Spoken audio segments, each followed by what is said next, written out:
ಹಾಗೆ ಏನ್ ಗೊತ್ತಿಲ್ಲ ಅಂತಿ ನೀಟಾಗಿ ಬಿಡಿ ಥ್ಯಾಂಕ್ ಯು. ನೀನು ಮಾಡೋಸಿನಾ ನೀನು ಮಾಡಿದ್ರೆ ಏನಾಗುತ್ತೋ ಇದಾಗುತ್ತಾ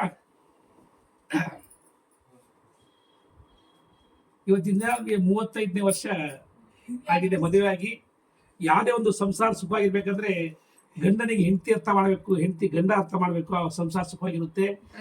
ಗಂಡನಿಗೆ ಏನೋ ಕೋಪ ಬಂದ್ರೆ ಹೆಂಡತಿ ಶಾಂತ ಆಗಿರ್ಬೇಕು, ಹೆಂಡತಿ ಕೋಪ ಬಂದ್ರೆ ಗಂಡ ಶಾಂತ ಆಗಿರ್ಬೇಕು, ಆಗ ಸುಖ ಸಂಸಾರ ಇರುತ್ತೆ. 100 ವರ್ಷ ನಾವು ಬಾಳ್ಬೋದು ಅಂತೇಳಿ ನನ್ನ ಸಂದೇಶ.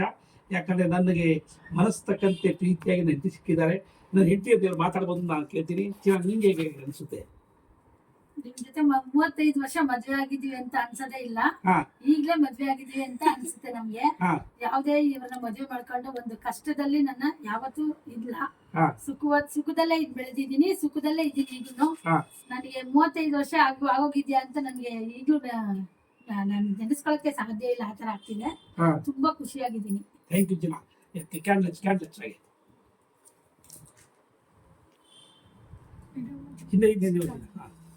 ಫ್ಯಾನ್ ಆಫ್ ಮಾಡಿ.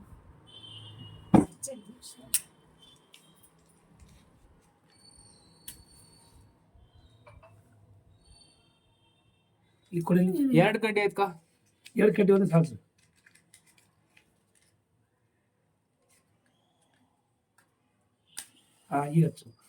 ಈಗ ಮಾಡ್ಬೇಕ್ರೆ ಇದು ಹಿಂಗೆ ಹಾಗೆ. ಥ್ಯಾಂಕ್ ಯು ಮಗ. ಈಗ ಎಲ್ಲ ಬರ್ಲಿ ಇವಾಗ ಹಾಗೆ. ಓಕೆ ಮಗ, ಓಕೆ ಮಗ. ಕೇಕ್ ಕಟ್ ಮಾಡ್ತೀನಿ. ಇಟ್ಕೊಳ್ರಿ. ತಗೊಮ್ಮ ಕೇಕು. ಒಂದು ತಗೊಂಡು ಮಗ, ಇದು ಒಂದು ಜೊತೆ ತಗೋ ಮಗ. ಅಂಶ ಒಂದು ಶಾತ ಸಾಕ್ಷಿ ಅದು ಒಂಚೂರು ನಾವು ಇಟ್ಕೊಂಡು ಈಗ ನೀವು ಬಸ್ ತಿನ್ಸಿ ಇಬ್ರು. ಹೌದು ಹತ್ತವ ಹಾಕ್ತೀನಿ. Thank you Anita. ಗುಡ್.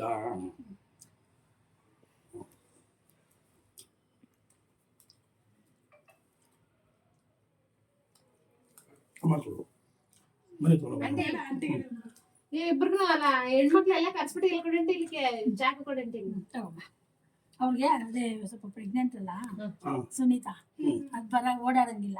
ಹೌದಾ? ಇಲ್ಲ ಇದು ದೊಡ್ಡ ಮಗ ಇದು. ಥ್ಯಾಂಕ್ ಯು ಮಗ, ಥ್ಯಾಂಕ್ ಯು ಮಗ. ಗುಡ್ ಮಗ. ಧನ್ಯವಾದ ಮಗ. ಧನ್ಯವಾದ. Thank you okay. ಇದು ತುಂಬಾ ಥ್ಯಾಂಕ್ಸ್ ಮಗ. ಓಕೆ ಮಗ. ಓಕೆ, ಸ್ಟಾಪ್ ಮಾಡ್ಲಾ?